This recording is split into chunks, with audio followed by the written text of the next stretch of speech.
Uh, Perhaps good morning or afternoon to the rest, but good day. It's a good pleasure to join you all in this call. Uh, and I have some remarks that I would like to provide to you this evening, but it's a wonderful opportunity for us to engage. And for me as chair of GLISPA to make some comments during this important engagement. So if I may, I would begin by addressing the group by conveying greetings to GLISPA community and friends. A warm welcome to all from wherever throughout the world you may be joining us. A lot has happened since our last gathering in February. Kate and team has much to update you on today, and so I will try to keep my remarks brief. Very difficult task for me as both an ambassador and diplomat, but as a lawyer. But I will try my best. I am sure you in turn have a lot to update us as well. And this is, of course, what these community calls are all about. Opportunities to synergize efforts among our membership, build alliances, and together ensure that we have the biggest impact possible to improve the lives of everyone on islands. The pandemic is certainly not yet over, but nevertheless, the few months have felt like a breath of fresh air. It feels like a fog is slowly being lifted. That being said, Kate, thank you. After you left at our meeting here in DC, I got COVID, but I'm all well now. So we have had opportunities to see each other in person, as I said, met Kate and Laura, and not longer as tiny boxes on a screen like we are today. To reacquaint and get to know each other again, to be out in the real world and remind ourselves why we do what we do. And we are in the process of, and I just got out of a meeting, compact negotiations with the United States. And one of the key decisions that we need to discuss with the United States is the effect of climate change as it relates to its existential threat on a small, low-lying atoll like the Marshall Islands. These opportunities for personal connection has reinvigorated many of our flagship initiatives. Berkeley, the local 2030 Islands Network. We hosted our first high-level meeting in Palau for our members on an event hosted by President Sarango Whips Jr. and Secretary Kerry, and for which I had the pleasure to attend and accompany my own Minister of Natural Resources and Commerce, the Honorable John Silk. The success of that event was parlayed directly into the successful hosting of the island reception during the UN conference, an event that featured over 150 high-level dignitaries and has really branded the local 2030 Islands Network in the ocean sustainability and SDG space. Interest to join and partner with us is at a fever pitch, and we are all well positioned to announce many new members, new funding, and new partners at our second membership meeting to be hosted during the UNGA next month. Beyond Local 2030 initiative, we were also able to host our very first in-person Bright Spots event during the UN Ocean Conference in Lisbon, launch the Bright Spots Fellowship, and bring in new board members, some of whom are on the call with us today, and welcome again. A warm GLISPA welcome to Carolyn. I'm going to apologize if I mispronounce the name. Maina, Janaka, and Trina. I am very excited to begin working with you when we have our next board meeting in August. Very exciting times ahead, and I would also like to take this opportunity to salute my board members, colleagues who have now moved on for all their hard work. I am filled with encouragement. Kate, it is with great pleasure to see you again in Washington, albeit giving me COVID. I don't know who gave me COVID, but I got COVID. And when we spoke, and there is lots more to get done. Know that I am here to support you as we move forward, and I wish you all a successful call today. I have also written, and Paula and Kate are fully aware, to the Prime Minister. Recently, a member of one of the prime ministers from the Caribbean, who is a member, to continue to have that engagement. I understand that currently in Washington, there is an effort between like-minded organizations and colleagues on the climate front, talking to US Congress on multilateral funding to address issues of climate. And perhaps this is something that, while I'm here, any advice as to how we can engage in that discussion or share views as to how the US can be further engaged to address our issues will be greatly appreciated. Thank you again. And as I said, I wanted to be brief so that you can share and Kate can report and all of us on what we have. Thank you very much and good pleasure to see you all. Thank you. Thank you, Ambassador Zackios. Ambassador Zackios assumed the position of GLISPA's board chair earlier this year. And he's also the ambassador of the Republic of the Marshall Islands to the United States, and that has been since June 2016. In his remarks, he mentioned that we had 4 new board members. Unfortunately, they were not able to join us on this call, but they were there earlier on the earlier call, and we recorded them. So we're pleased to now share who they are with you. Jabal?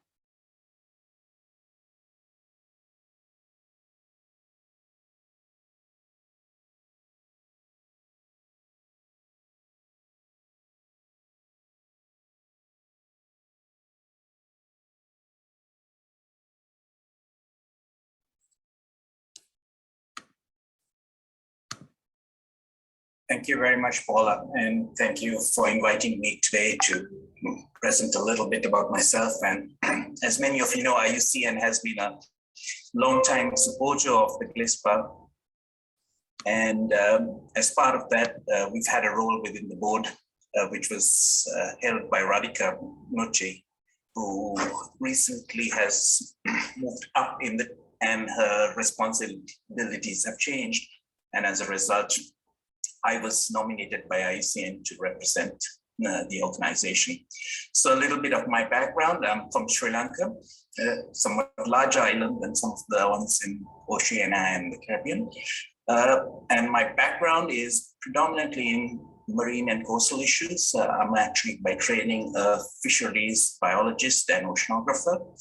And over the years, developed a set of experiences that start working both in government as well as academia and civil society organizations as well. And that work has encompassed working in a number of different regions in relation to coastal and marine issues, ranging from elements of stock assessments to actually planning and processing some of the post-disaster work that IUCN was involved in Asia, the Asian tsunami. So what I bring to the table, I guess, is a diversity of experiences in relation to assisting GLISPA in achieving many of the objectives and goals that you outlined in our strategy. So very quickly, I know I don't want to take too much of your time, but I think one of the questions asked was, what do I see as a role that I would like to play within as a board member? And I think there are 2 things. One, obviously, is to assist in any way I can in terms of technical inputs and support from my personal point of view.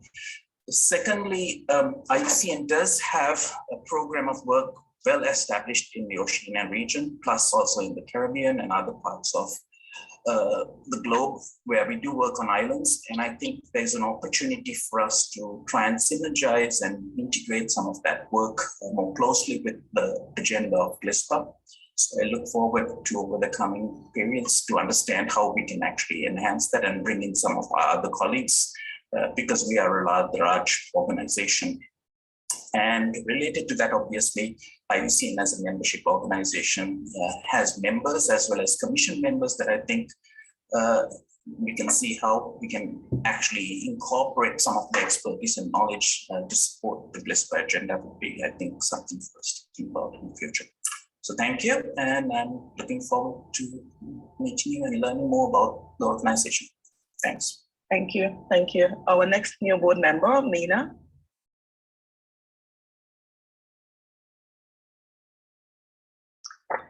Hello, hi everyone. You hear me well? Yes, we are.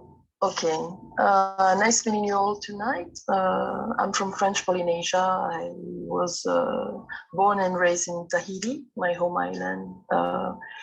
And I was specialized in marketing and communication, but I spent the last 22 years into politics at the local and national level. I'm former MP of France for French Polynesia. Well, I met GLISPA 7 years ago at the COP21 here in Paris, and still since that time we kept in touch. I'm more involved into ocean and environmental issues since 2007, but my main concern was also on mitigation. I worked on financial tools to help local communities to build local strategies and to enhance into green energy. That was my main action, I would say, in politics, but also on blue carbon. And now I'm pretty much interested into how I can help GLISPA to better promote maybe islanders' voices here in Paris, but also in France, in Europe. I guess we have a lot of work to do in that part, since we can say that somehow islanders have specific issues, and we need also to, I would say, be more effectively present into continental debate, which is not always easy. So if my experience in politics can help, I will be glad to do that. I work also a bit on high seas, and that would be topics on which I can, I'll be happy to share with all of you. Maybe in conclusion, I'd say after 10 years meetings, a lot of locals, managers, and political leaders, I truly believe into more inclusive strategies. And that's why also I accept to join the GLISPA board, because I could see for the past 7 years that GLISPA really had that islander spirit. And I'll be glad also to contribute to that, as for me, inclusive strategies is really the key. What I say by inclusive is like national to locals, but also public to private, land to sea, and finding, which is very important for us from the Pacific, I would say nature-based solution, but also culture-based solution. So these are a few topics that I will be very happy to, debate on and try to work on, help on strategies, but also on local actions. Glad to see you all tonight, and we'll be happy to join your meetings on any topics where we can help. I know that the local agenda 2030 is a priority for GLISPA, so if we can help to promote it in Europe, will be a good start for me for the next 2 years. Thank you. Thank you, Mina. We now have Trina. Good morning, half a day. My name is Trina Leber. I work for the Nature Conservancy. I'm the Director of Pacific Regional Partnerships. I've been in Guam for 28 years. Prior to that, I'm from the United States. I was born in Colorado, but I needed to be near an ocean. So I left to go to school in Guam. So my background is also marine ecology, marine science. And I worked for several years for the Guam Department of Agriculture, Division of Aquatic and Wildlife Resources. So I have some government experience. And then I joined the Nature Conservancy about 18 years ago. I've worked for TNC entirely. My focus has been in the Pacific, primarily Micronesia, but also a little bit in Papua New Guinea and Solomon Islands. I was at the COP8 official sort of launch of GLISPA with Kate and some of the other folks on the call, and have been working closely with the Micronesia Challenge framework and partnership for many, many years. I also on the Guam Green Growth Initiative steering committee. And I am still plugged in very closely with Susie and Andrew Deutz in the Nature Conservancy International Government Relations team. I think that TNC has been committed from the beginning and still remains fully committed. So I'm able to bring in other great skills and expertise from the organization. One of the things that I would like to help focus on, one of the reasons I love GLISPA and would like to continue to help focus on is as the older I get, the more red tape I see as the biggest global threat to all of our work. And I would love to try to figure out a way to get past that and to get good work on the ground. I've worked closely with local communities for a long time, and they're doing amazing work, and they need resources and help, and getting big funds and resources and things to where they're most needed is, I think, a great role for GLISPA, and I'm happy to help with that. And that's it from me for now. Thank you. Thank you, Trina. Carolyn? Hi, everyone. Greetings from St. Lucia. So I'm Carolyn Trubetskoy. I'm originally German. I have lived and worked in St. Lucia in the Eastern Caribbean for the past 40 years. My husband, Nick, and I own 2 resorts here. I'd like to think that we operated sustainably long before that became a fashionable word to use in the tourism industry. I would like to go back to the early 80s. And we were also very lucky in a way that we're surrounded by all of the island's most beautiful coral reefs. And we were instrumental in this becoming one of the first marine reserves in the Caribbean also over 20 years ago. My professional background is hotel and tourism marketing. I have degrees in this majors in tourism marketing and hospitality management. And I have held a lot of positions that are regional and local that are tourism related. I was the president here of the local St. Lucia Hotel and Tourism Association for 4 terms. That's over 10 years of service. And then from 2016 to 2018, I also was the only second woman in 50 years that was appointed president of the Caribbean Hotel and Tourism Association. Breakthrough. There have been 2 more women since then, so things are looking up. I think that was really where my focus shifted during that presidency. Between 2016 and 2018, these were not good years for the Caribbean. I mean, it started with sargassum, then we had the issue with Zika, which was caused by mosquito bites. And then, of course, in 2017, we had these terrible, terrible hurricanes. And I would say that privately, I changed my title from president of the Caribbean Hotel Association to president of disasters, because it was just one thing after the next. And I learned more about disaster relief and fundraising than about, marketing the Caribbean really came almost never in the picture. It was always just dealing with disaster relief. I had to do a lot of fundraising, which I gladly did. And out of that came really, I would say, it shifted my entire focus towards the whole issue of creating a more resilient environment and really ensuring that we have vibrant island communities. And my biggest fear is really that, we see more and more climate refugees in the future, and that these islands not only will lose their natural resources, but that we just no longer even have economies that can sustain our communities. But I also serve as the German honorary consul, and through that connection, somehow I was asked whether I would like to become the envoy of the Caribbean Challenge Initiative, which of course is interesting because I think I heard you were involved in the Micronesian Challenge Initiative. And so that started in 2019 and January 2019.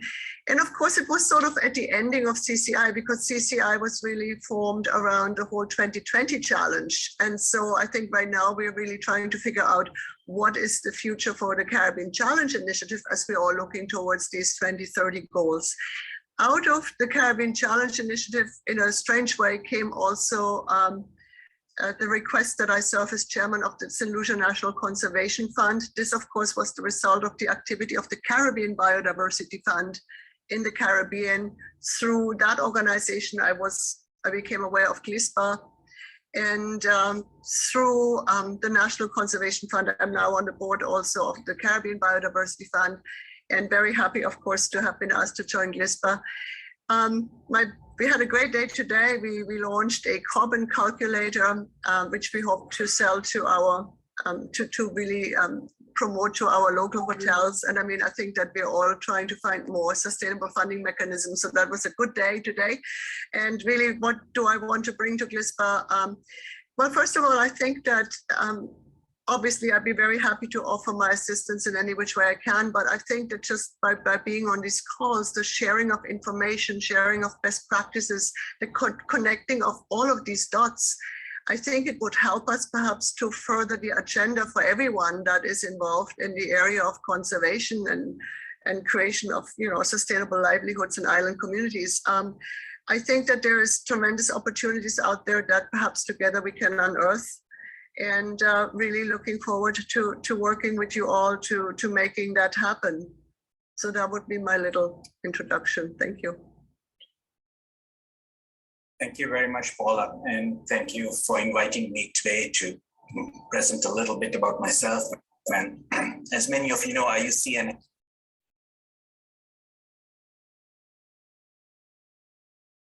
Thank you so much, Jabal. So Janaka replaces Aradhika Muti, who was also on our board, and Trina replaces Susie. We just want to say a big thank you to both of them for their service to the board, and we know that we would be reaching out to them in the future for assistance.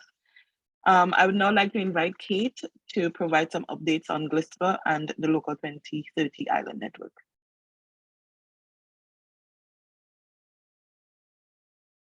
Oh, yes, sorry. Would you like me to share screen for you, Kate? Yes, that would be so helpful. So I think the two things I want to talk about, so I'm going to talk about Local 2030 Islands Network, because that's kind of about 50 to 60% of GLISPA's work now. And if people are interested, I can share kind of the difference between GLISPA and Local 2030 Islands Network.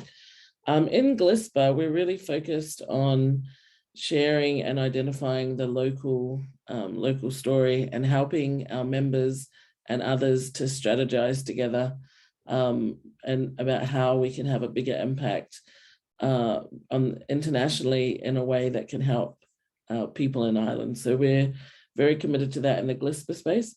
And in Local 2030 Islands Network, we're focused on this initiative, which we launched in 2019 and which I think some of you know about. But it's an initiative of the Deputy Secretary General of the UN, Amina Mohammed, to try and move the Sustainable Development Goals, which every single country is committed to implementing, to the local level. So kind of how you localize the implementation of the SDGs. And in the context of GLISPA, we look at that very much at the island level. And are working with one of our members and also a board member at Hawaii Local 2030 Hub. We're the co-secretariat of Local 2030 Islands Network.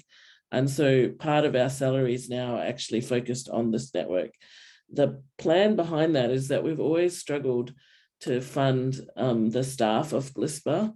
And we kind of looked at not starting another network and then starting another secretariat and then still struggling along. So we're looking at how we do these things together and in a way that's very strategic. This is our for those that haven't seen it, this is our plan in Local 2030 Islands Network in a giant pyramid, which is where we have a vision for a sustainable island earth inspired by island leadership and values. And we actually, for those people that know, had a consultant called Audrey Newman, who also was one of the founders of GLISPA and helped GLISPA with our strategy.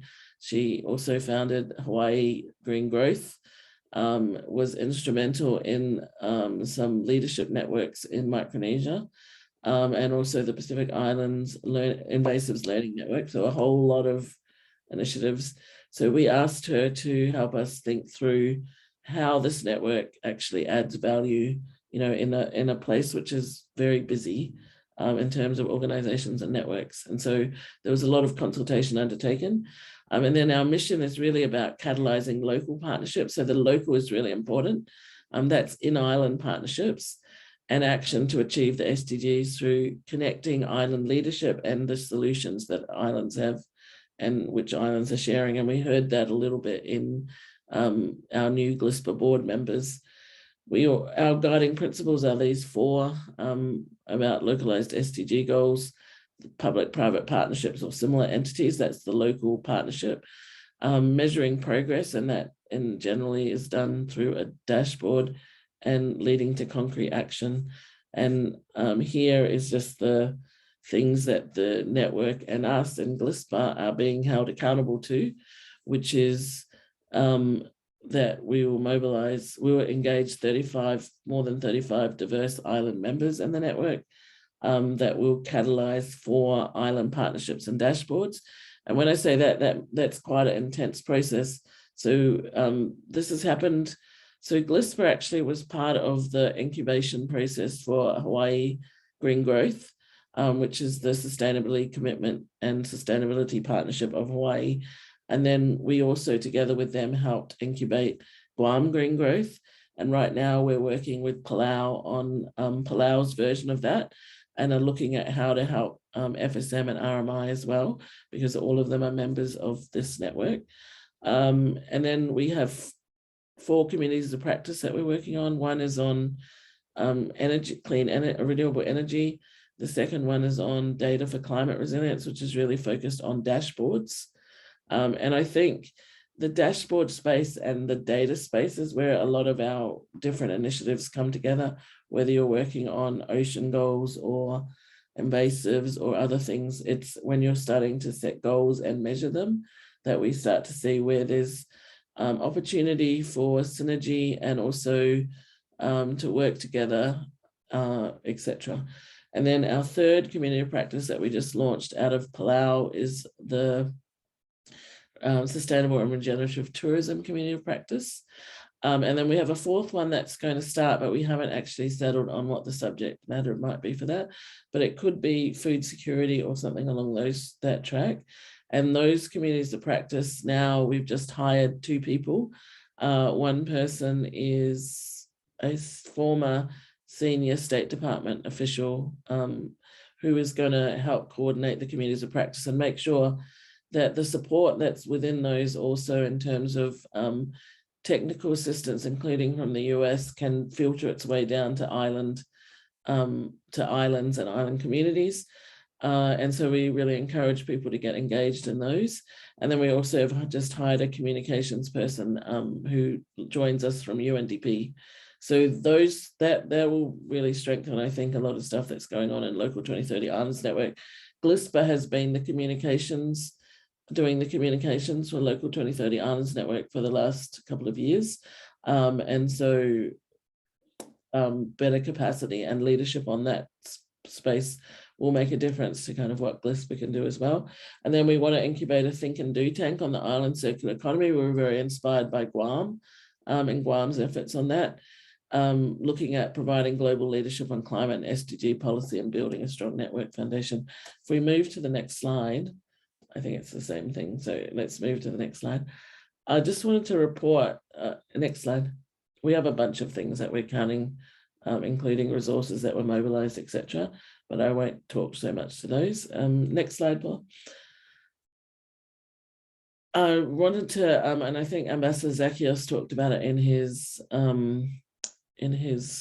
talk is opening remarks. But we had our first members meeting of Local 2030 Islands Network. And really in Local 2030 Islands Network, we're looking at island implementation and helping to facilitate that and coherence around that. And secondly, at the international level, how to bring the island solutions and the island voice into the places that it needs to be, which is something that GLISPA has always worked on. This is the our members, of which we have 16 right now in Antigua and Barbuda, and Trinidad and Tobago joined at this meeting, are sitting around a table. It was an event hosted by Special Envoy Kerry and President Whips. This is a roundtable event, so everyone speaks and shares what their solutions are. And at this end of the table is the NOAA administrator and the mayor of the county of Hawaii, and there's a whole series of people going down. But that was a very powerful space for kind of really bringing quite a diverse group of islands together. We're used to seeing, I think, things with SIDS or European overseas countries and territories. This is a group that includes the US, Ireland, some very small islands in the Mediterranean, some islands in the Caribbean and the Pacific. So, and it's growing, as Ambassador Zackios said. Next slide. And this is our current membership of this, and we just had Guinea-Bissau right this week and is joining. That's a small island developing state in West Africa, and the island of Hawaii and the United States are all members. Next slide. And this is our membership again, but really acknowledging our partners as well, a lot of US agencies, and then networks. We've really focused on networks as partners in this. Next slide. Acknowledging the effort that's been going on in Palau, and this is just during our oceans. But Palau is in the middle of developing its own dashboard, and with Charlene Mersai is working on that. And we've recently let Palau know that we have resources to put a person in place for a couple of years to help them in Palau. And so we expect that Palau's dashboard they'll have something that will be useful by the end of this year. Next slide. This is just really highlighting the Sustainable and Regenerative Tourism COP. Next slide. And then one of the things we launched in 2019, and then we haven't done a single thing outside of Zoom other than the leaders meeting in Palau. And so, like many of us on this call, and this was our first real reception event that we did together with Wait Institute and Wait Foundation, really looking at sharing the Blue Prosperity Coalition and Local 2030 Islands Network. So 2 networks that are working with islands. It was hosted by leaders from Tonga and Minister from Maldives and Antigua and Barbuda, and had an enormous amount of people at it in I think Pepe was there actually, yes, you were, Pepe, in Portugal. And I think the top photo at the left is the speakers of that event. And so we're really working on trying to get the brand out there along with GLISPA. Obviously GLISPA is on the thing of Local 2030. Next slide. And then our next real activity in Local 2030 Islands Network is our second leaders meeting. So we're having another leaders meeting this year. It's an invite-only small group meeting of leaders and 1 delegation member only in a room, and which we'll have at the Ford Foundation during the UN General Assembly in New York. We've invited Special Envoy Kerry, as well as a couple of other, the Prime Minister of Ireland, the Prime Minister of Antigua and Barbuda, and the President of Palau to host this event in September. And then we're working with the Ocean Foundation on an island-oriented reception on the same day at the Rockefeller Brothers, at the Rockefeller or somewhere building. Anyway, somewhere with the word Rockefeller in New York. where we can bring some island messages, and we're looking in that to be really focused on fundraising and building some of the relationships with those people.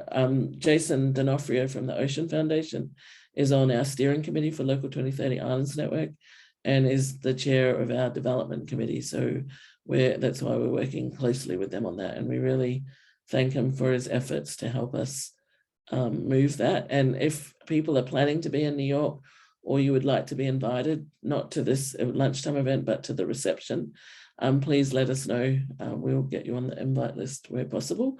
Next slide.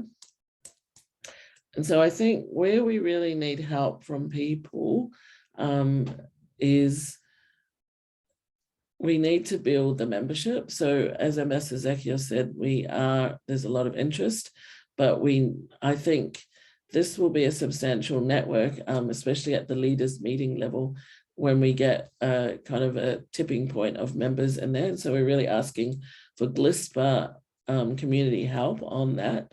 If you have islands that you work with, or you're from an island that you think might be interested in something like this, we're also we're looking at what islands. So we have 2 or 3 at the moment that we're working through the SDG partnerships with, but what island is ready to actually go through the whole SDG process and develop a local dashboard. We'd really like to help incubate at 1 or 2 islands on top of what we are working with at the moment.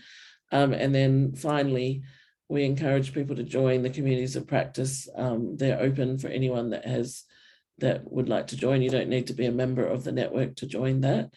And yeah, I mean, that's basically where we are with Local 2030 Islands Network. So we're focused very much on the UN General Assembly and also the climate COP. We'll do an event. We're applying for an event in the US Pavilion at the moment to try and highlight some of the things that are coming through, and then have not paid so much attention to the CBD, the Convention on Biodiversity, which is in December. But on our last call, we offered to facilitate a meeting of our members and others that are planning to engage in that COP to kind of see where we are, where people are on that. But as I said, we're not so involved in the CBD. In a way, we used to be much more involved. Yeah. And that's that. Thank you, Kate. At our first call for the year in February, we announced the initiative of our Bright Spots Fellowship, and our strategy manager, Gerald Hassanali, would now give us an update on this. Thanks, Paula, and hi, everyone. Good to see you all. I'm Gerald Hassanali, strategy manager for GLISPA. You may not recognize me because I wear glasses now. This is new for me as well. Just to give an update on the Bright Spots Fellowship, which we sort of launched in April. Basically, this sprung out of GLISPA doing a whole redesign of our website. We started the Bright Spots events with the Small Grants Program, the UNCP Jeff Small Grants Program, who partners with us on these events where we try to bring the local to the global level and showcasing what people are doing on the ground. And we thought we wanted to take this a step further because we had a Bright Spots corner on our website, and we wanted new content to showcase what's been happening. And we thought, what better to do it than start this fellowship and let persons on the ground tell the stories for themselves. So that's basically the idea behind it. And yeah, so we want to work with these community champions to tell their story as authentically as possible, provide a space for them to learn from and collaborate with each other, because where else can somebody from an island in Brazil can meet someone in an island in the Solomon Islands? So to kind of facilitate that happening and share what lessons they've learned from each other, and then give them an opportunity to have dialogue with influential global policymakers through our Bright Spot event series. So that's basically what we tried to bring together with the fellowship program. This was the first year. It's been a learning curve for all of us, the fellows and us as administrators included. But I think we were lucky in having a really good crop to start us off. We have 10 fellows, and I just it's basically split up into 3 phases. So we had the application stage, and what I thought we did really cool here is that we tried to make the application as simple as possible and not try to bring the fellows into jumping through hoops in terms of applying. So we put the onus on them to kind of prove their bona fide. So we had a portal for them to upload any documentation, any photos, anything they could prove that they are a real organization on the ground, instead of trying to force them to fit something that we impose on them. So I think that was really helpful in reaching other people. And now we're in the second phase of the program where they get to meet each other, and we provide advice as well as a small stipend in terms of getting their stories off the ground.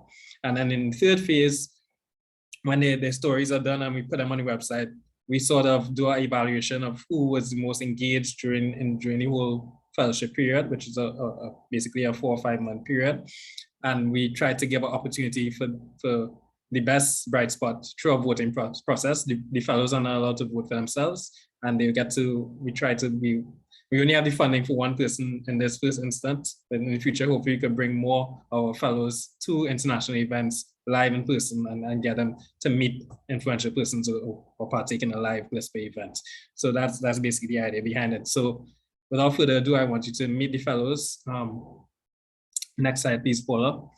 First up, we have Ida from the Solomon Islands. I think she has a really interesting story to tell. She's basically going to tell the story of Aguelu, which is one of the most remote villages in Isabel province in the Solomon Islands. Basically, access to this community is by mountain tracks, which people have been using for many years. She said it's like a 4-hour hike to get to the community and then 4 hours back. And this after a boat trip to that island particularly. It's a community situated in a rich virgin forest, and it's a small community, about 1,200 people. And because it's so remote, it has contributed to the preservation of traditional practices and biocultural systems and protocols that has resulted in the conservation of the resources.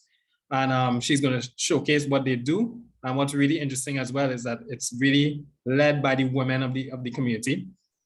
And she'll highlight the women's bold step to conserve and restore their forests and be role models to other landowning tribes in the Solomon Islands.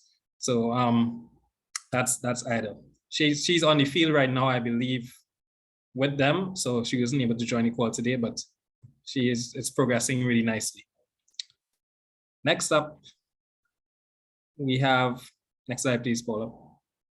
We have Addie, who is here with us. So I'll let her speak for herself, but she's another brilliant fellow. We have one of our most committed.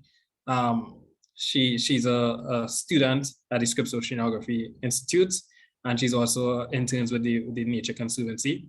And she's unique in the sense that she doesn't reside on the island that she's advocating for because it's actually uninhabited.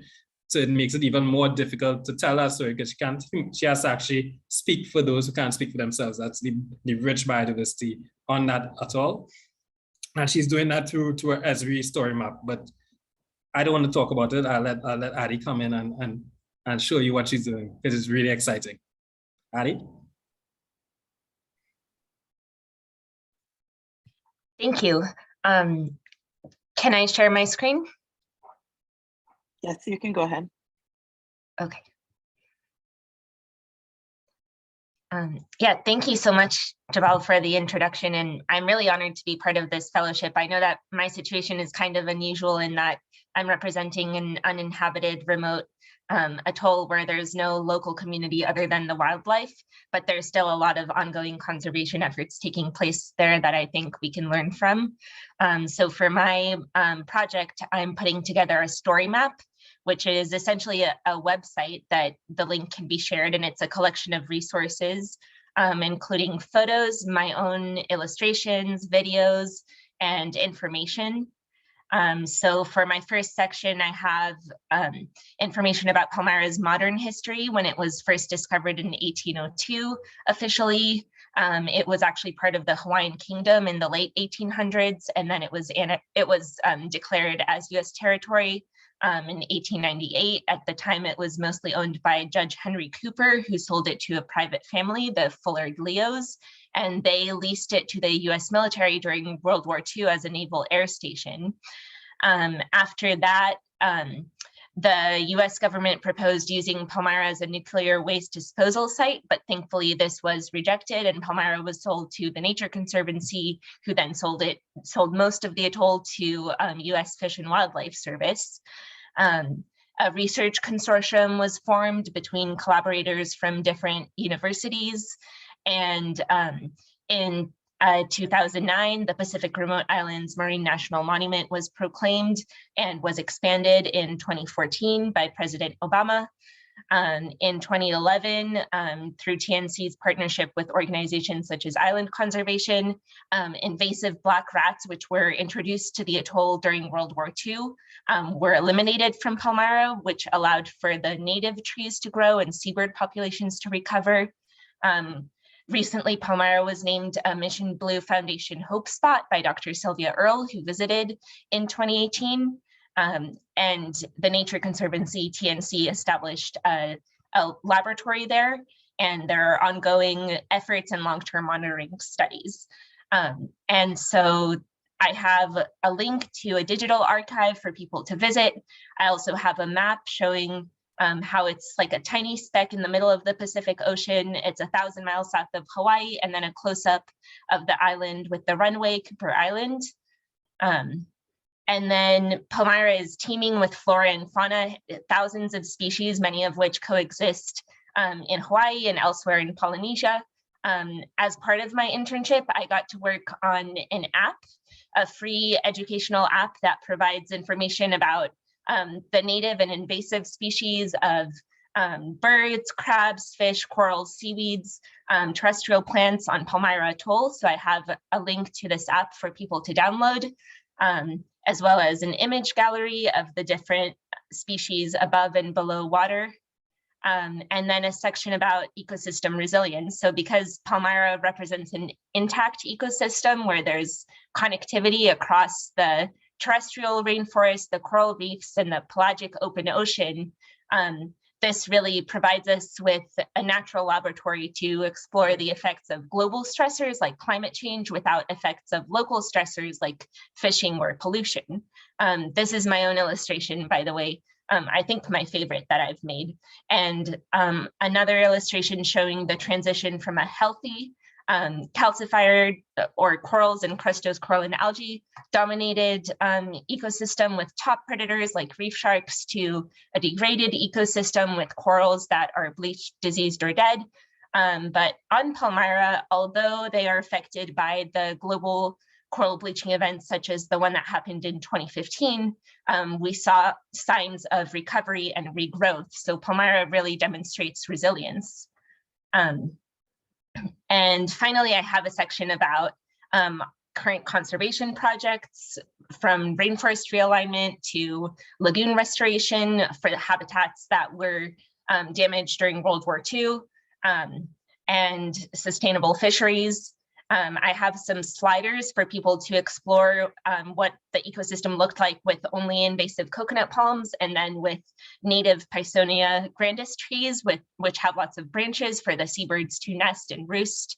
And then also a story about the invasive corallimorph. There was an outbreak several years ago, which was thought to be due to nutrients leaching from a shipwreck. So after the shipwreck was removed, there was coral growth once again.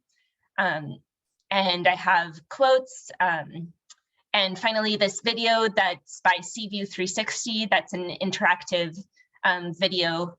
And yeah, this is just my draft so far, but it's been really cool to put together this visual story that hopefully, even though Palmyra is inaccessible to most people, and I've only been there once for 2 weeks, but it means a lot to me, and it's so like thriving with life, even if it's not human life.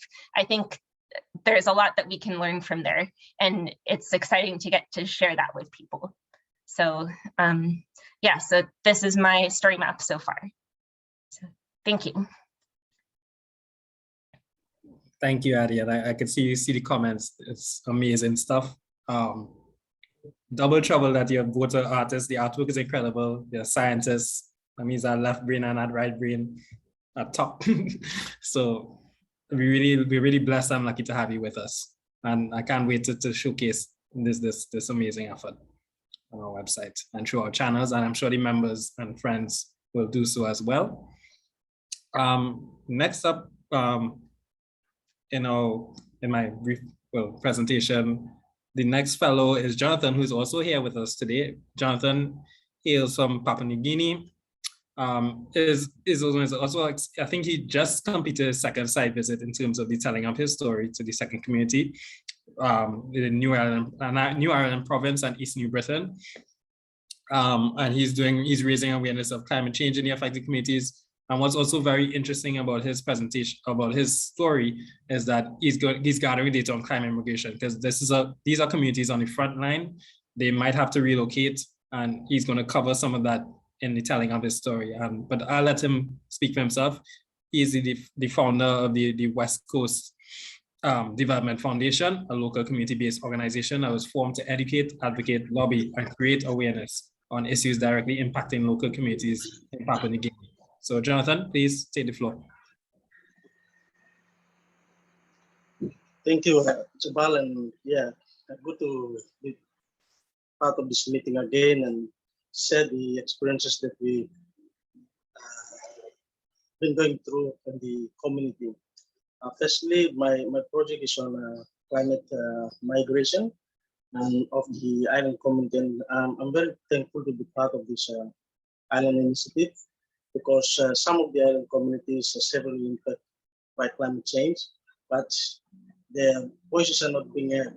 So, I'm working on two communities, one in New Ireland and the other one in East New Britain, but my focus is New Ireland.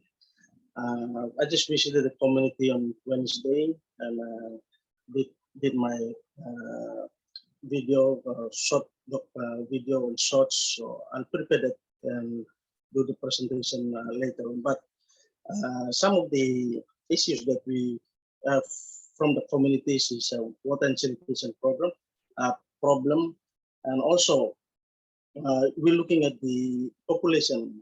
Like most island communities are not really, we can say the island are going to sink in a short, maybe in the next 10, 20, 30 years, but the population is a problem. So as the island is getting smaller, the more people in the island, that is the problem these island communities are facing. So we are thankful with the Climate Change Development Authority. It has already captured that in the Climate Change Management Act, addressing a community at risk. So this project will really assist the communities, not only voicing out their concern, but also capture the government attention on the impacts that is affecting the community. So I'm very thankful for this fellowship program that, it's getting me heavily involved in addressing the issue on climate change. I was engaged with the UN, United Nations Migration, as the Climate Change Migration and Human Security Program. But during my course of work last year, I decided to come back home and address this issue at the community or local level, because the issues that we are discussing at the international forums and all these big gatherings that we have is basically focused on the issues faced by the local community. So it's good to be working with the community and sharing their struggles, and whoever, the government or donor or whoever that has support can also assist those communities with their struggles. So yeah, thank you, Jabal. I think that's all from me. I'm very thankful to be part of this fellowship program as well. Thank you. Thank you, Jonathan. Yes, I'm looking forward to that final product as well. Very exciting stuff. We have no more Brightspot Fellows live with us today, but I just want to take 5 minutes to briefly try to run through the others. It's going to be difficult because they're doing so many different varied things, but We have Sun here from Mauritius. He's the secretary of the Marine Megafauna Conservation Organization, MMCO, which is a non-governmental research organization established to protect Mauritius marine megafauna. That's the sharks, the turtles, the whales, those big marine animals. This initiative is supported by the Jeff Small Grants Program, who is our main Bright Spots partner as well. He's doing a video project that kind of shows snaps of their expeditions, what they see, how they observe those megafauna, and their role in preserving and helping the marine adapt to the fast-changing climate. They also do a lot of sensitization and training programs aimed at younger generations to develop required skills. Sun is a trained diver. They have a program where after there was a big oil spill in Mauritius, and the fishermen, there was a big die-off of fish. He did a training program where they're converting fishermen into divers and sort of using them in tourism and tour guides and converting them in that way, which was very successful. And they work together with a number of organizations and policymakers to affect actual policy change in Mauritius. So that's Sun. Next, we have Moses. He's our African brother from Uganda. And I know you're thinking that's a landlocked country, but they have Lake Victoria, which is one of the largest freshwater lakes in the world, and there are islands on these lakes. So he's bringing these stories of these river islands in Lake Victoria, in Kalangala to be more precise. And he'll be featuring the impacts of COVID-19 and climate change among young persons in Kalangala district and the island communities, and showcase how peer support can inspire advocacy among young people to demand action. He did a whole presentation in our earlier call, which I will share with you all and post this call. Next, we have Wilson. Wilson is also from the Solomon Islands. He represents the Tukina Tribal Land Conservation Association, and his focus is on the traditional knowledge and practices that his community practices, and how that goes towards conservation of the natural resources. His story is basically going to showcase the chiefs and elders, and they will share their experiences about traditional knowledge. He'll identify the different types of traditional knowledge used in areas in like food security, weather prediction, water storage protection, a lot of different techniques that they use. That's pretty amazing in how accurate they are as well. He identified locations and the participants and the role that they will play. So looking forward to that. His story as well, which I think he's on the field right now doing that work. Next, we have Ana Carolina. She is from Brazil, and she's the coordinator of our Blue Hands project, which was awarded by the UN in 2021 to implement and coordinate a monitoring program in Cape Verde as well. So she's operating in two states. So she coordinates the project's actions in Brazil as well as in Cape Verde, and they look at microplastics and monitoring of microplastics. The story will feature a lot of cool drone footage, and what she wants to do is provide a tutorial on how you do the work that they do on the beaches, and that way it can be replicated in other islands, and you can compare results, and that's basically what she's trying to do with her project, systematize the monitoring data and develop strategies from the data on how you can mitigate and prevent litter at the sea. Next, we have Irandina. She hails from Cape Verde. She's an environmental activist, a consultant, and a jurist. She collaborates with the FAO, and she's the representative in Cape Verde with the environmental NGO ADAD.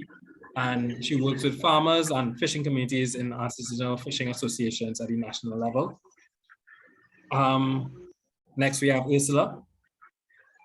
She's also from Papua New Guinea, Carteret Islands to be exact. She is the executive director of Tulele Peisa, and she has 30+ years as an environmental campaigner and climate change campaigner for her island community for over 12 years. She is the champion for Carteret Islands Climate Mitigation Champion. Her goal specifically is to reforest 15 hectares of mangrove seedlings and to protect with a legislation in a marine conservation project. So that's the story she'll be aiming to tell. And then last but certainly not least, and she was in our earlier call, we have Caroline from Malta. I think like when she is the embodiment of passion, she's an architect in the country and also the founding member of the Master Scholar Residence Network. And she's basically trying to uphold the values of this small traditional fishing village she's from, which is under threat of overdevelopment. And her and her network are like the last stand against this. And they have been very successful against some huge players in terms of preventing development, but also ensuring another ways. Like she's galvanized the community in terms of promoting initiatives to take back what value in the community represent. It doesn't have to be tall buildings and overdevelopment and cars. She has like, she organizes like cycling movements and also planting of trees and beautifying and a whole urban renewal movement within her village community and bringing back traditional practices. And that's the story she aims to tell in her Brightswell story. And I think that rounds off everyone. And thank you for listening. And if you want to get involved, please email me, jabal@glispa.org. If any of these ideas or you're in proximity to some of these islands and want to help out, they're always willing to engage with persons on the outside in terms of bringing their message across and around the world. So just message me, email me, and I'll put you in touch with them. And yeah, please support our fellows. Thank you very much.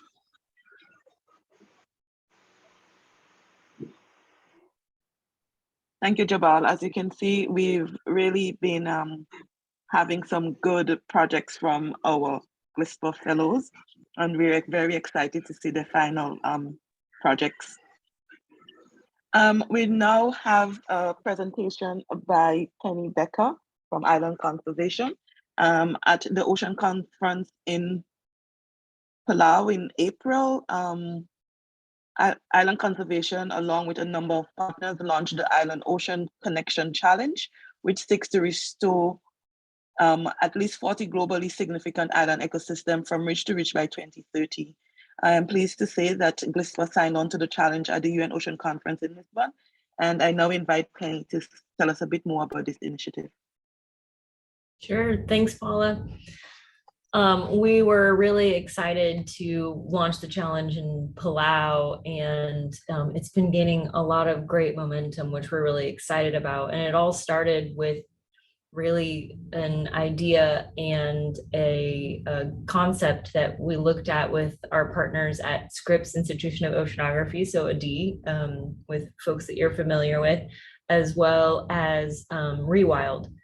And so the idea is to not create yet another, I think, as Kate was saying before, yet another initiative that people need to keep track of and that is its own thing, but really to take advantage of a lot of the initiatives that are out there and bring it together. And we're using the Island Ocean Connection Challenge as a way to better recognize the linkages that we're hearing are so important from our island communities between islands and oceans, recognizing that those exist and trying to bring together a lot of the initiatives that are thinking separately about islands and separately about oceans so that we're being able to utilize the full extent of these partnerships that exist. And I know that GLISPA signed on with that exact same idea of trying to bring those folks together.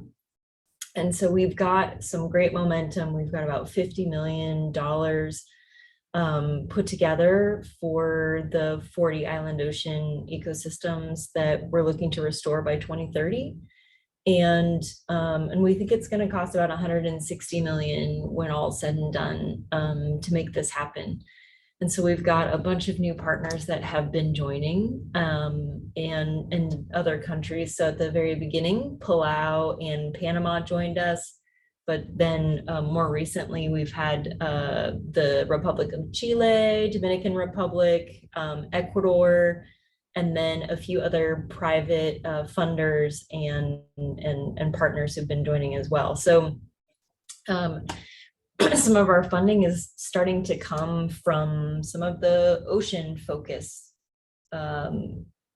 foundations and individuals, which I think is really exciting because islands have kind of been sitting on their own for a while, and depending upon folks who've been understanding the importance of islands and islands communities and island biodiversity. And now we're bringing those things together. So hopefully we can have a bigger impact there. So the idea is to bring on, supporters of the challenge and additional members so that we can start playing a bit of a matchmaking of the restorations that need to happen between islands and oceans. So for example, in some places, we have initiatives that are already going on around mangrove planting and conservation and establishing a marine protected area. And so we're able to put that together with initiatives like some that island conservation are involved in around invasive species removal and rewilding with native flora and fauna. Then we're able to make a much bigger impact for the islands themselves, for the communities, and certainly for climate resilience as we get these ecosystems working again. So that's sort of the idea behind it. And we're already got a whole long list of follow-ups with different governments and partners who are interested in having their islands and projects included in this 40 globally significant island ocean ecosystems.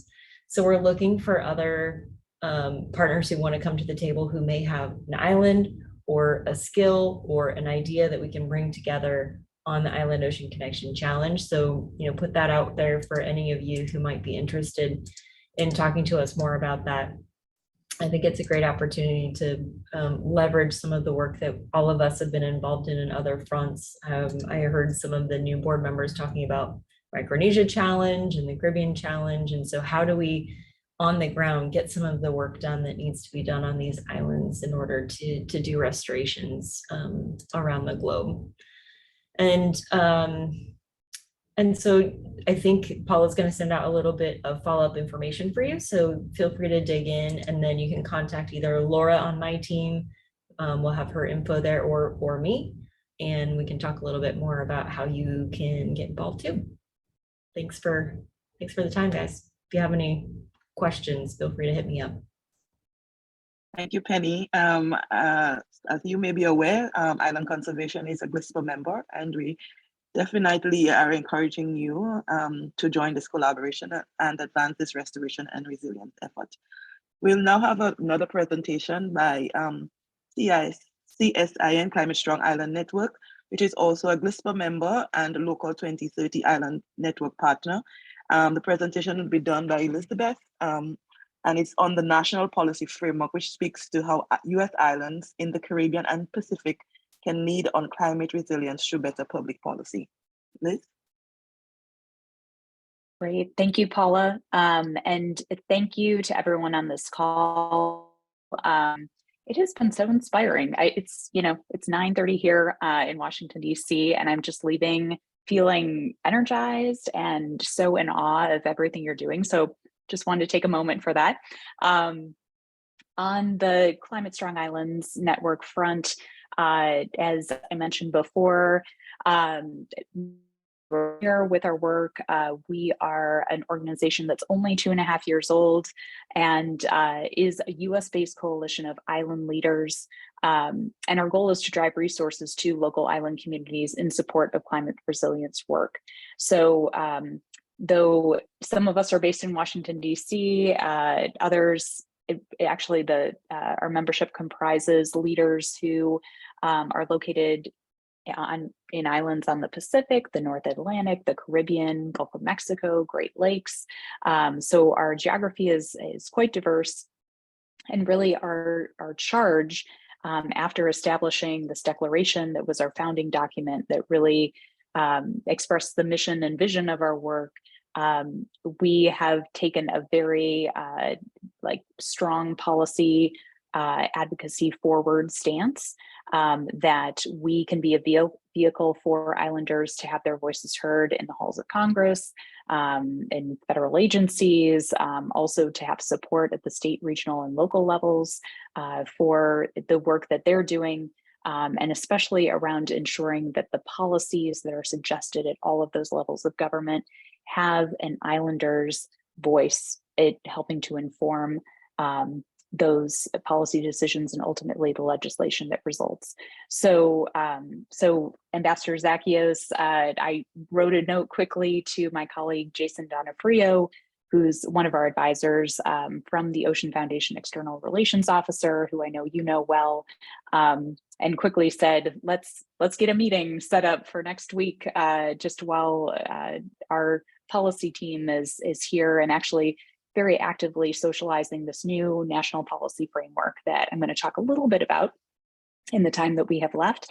But I also just wanted to outline as well, because it's super important to always know who's supporting this network, who's behind this. And we are very, I would say, blessed to have Kate and GLISPA as a partner, as well as I mentioned, TOF, the Ocean Foundation as our fiscal host. We are funded by the New York Community Trust as well as two family foundations, but again, we really have tried to ensure as we've grown over time in membership and in resource that it's a group for Islanders, decisions made by Islanders, and that we are really ensuring that local voices are heard first, and that any allies that we have that are larger organizations are welcome to join in listening, but are asked to kind of sit on the sidelines in terms of decision making. So we think this is not a totally unique approach, but it's one that we are excited to grow and carry out in our work. Real quickly in the chat, I'm going to pop up our link to the National Policy Framework, which I'm going to briefly discuss. So you are welcome, please, to open that link and take a look at what I'm about to describe. So this policy framework was launched in March of this year, and it is a compilation of really 7 key issue areas that our steering committee in particular, an all volunteer group, again, from representing islands across US states and territories, they brought these key issues of clean energy, watershed planning, food security, disaster preparedness, marine economy, waste management, and transportation, which as you scan down the page there, you'll see in call out boxes.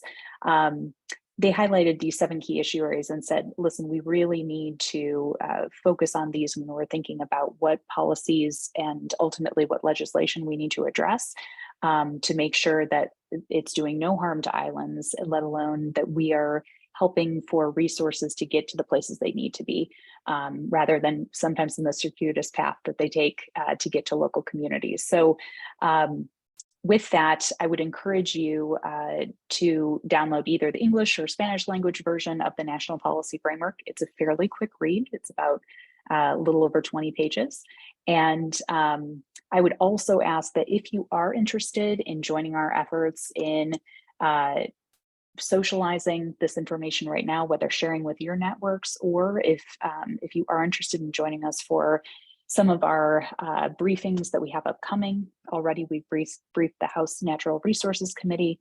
We're briefing Monica Medina and her Department of State team in Oceans and Climate tomorrow. But we'll have some Senate briefings upcoming as well as other agency briefings. So if you're interested to learn more, if you would like to be a part of that, I would say, Ambassador Zackios in particular, we would love for you to join us. And especially just generally, would love for you to contribute your voices to subsequent versions of this framework that we put out. So I'm going to pop my email in the chat. And again, I would love to hear from you, but again, it's been such a treat to be on this call tonight. So thank you, Paula, Kate, and Jabal. Thank you, Elizabeth. I had a look at the document and it is definitely an easy but very interesting policy document. So I do encourage the others who have not yet done so to do that. So we're at the end of our presentation. Just opening the floor for Kate to say some final words. And just to say thank you very much, everyone, for being on this call. We really had some interesting presentation. I mean, this is my second call, but I would say that being on the second call was just as interesting as the first one. Kate? I totally agree. And I was going to ask Ambassador Zackios if he had any reflections, just to test people at 9:30 at night in Washington. Well, actually, it's 9:30, and I was trying to write to Elizabeth to say that I look forward to further engagement on what you have said and the rest of the team. Some of the discussions were by the fellows were really great and appreciated, and we look forward to continuing to engage in all the issues that were discussed. I have nothing further. I want to apologize, and I don't want to leave before Kate concludes her statement, but I have another group waiting to meet with me right now. Oh, and as Elizabeth said, yeah, it's 9:30, and I hope that I will be able to have this other meeting and conclude it soon before the night gets too long, because we have negotiation sessions with the U.S. government tomorrow. awesome. Good luck with that. Thank you. And Pepe, did you want to say anything? No, Kate, apart from to echo the thanks to all of the presenters and participants, it was really valuable. Thank you. Thank you. And everyone else on this call has talked. That's why I just picked on you, Pepe. All right, thank you very much. We're going to make a report out of this and share it with the network. Obviously, this is a small group. We have a lot of people in our network. And we'll be in touch, but please, we'll also share the resources that were shared and the presentations and all other things. Thank you to all the presenters and to our fellows for being awesome. And we'll see you again later in the year. Yeah. Thank you. Thanks, Kate. Thanks, Paula. everyone. Nice to see you all. Thanks, everyone. Good to see you too, Penny. Bye.